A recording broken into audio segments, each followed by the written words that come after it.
The sentence said, "Leave before staying becomes your identity." I remembered writing it immediately. Not the day, not the hour, the feeling. There are periods of your life that become difficult to separate because every day begins to look like the one before it. At the time, I was studying in Havana. I had a routine, responsibilities, people who depended on me, and from the outside, I was functioning.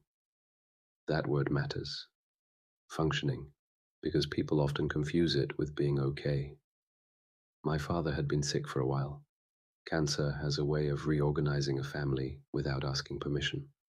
Conversations become about medicines, money, food, who can go where, who can solve what, and what nobody says because saying it would make it real. I became very good at moving between different versions of my life. I could sit in class and take notes, work, train, answer a message, make someone laugh, and then step outside to take a phone call that reminded me none of those things were the center of my world. For a long time, I thought being able to carry everything meant I was strong. Then my father died.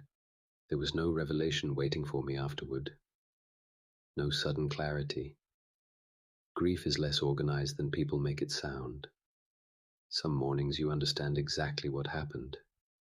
Other mornings you reach for your phone because for half a second your mind has forgotten. And then it remembers.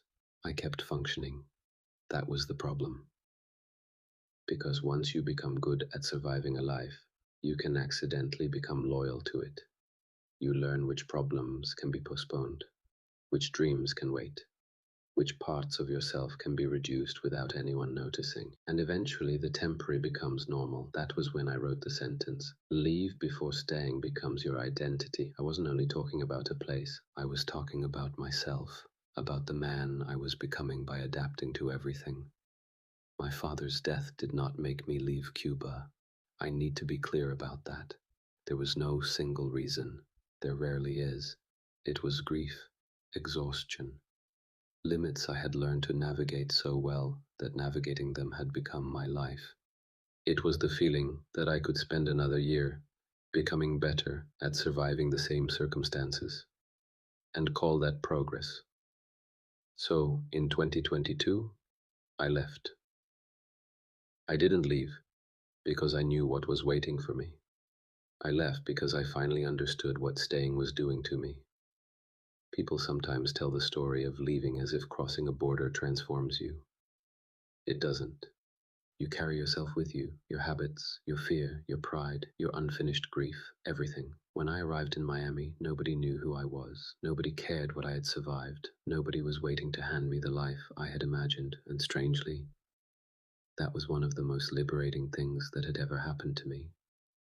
Because for the first time, I wasn't protecting an old version of myself. I was responsible for building the next one. I looked at that sentence in the notebook for a long time. Then I folded the page again. I didn't need the warning anymore. I had already obeyed it. What I didn't know then was that leaving would be the easy part. Becoming someone I didn't need to escape from would take much longer.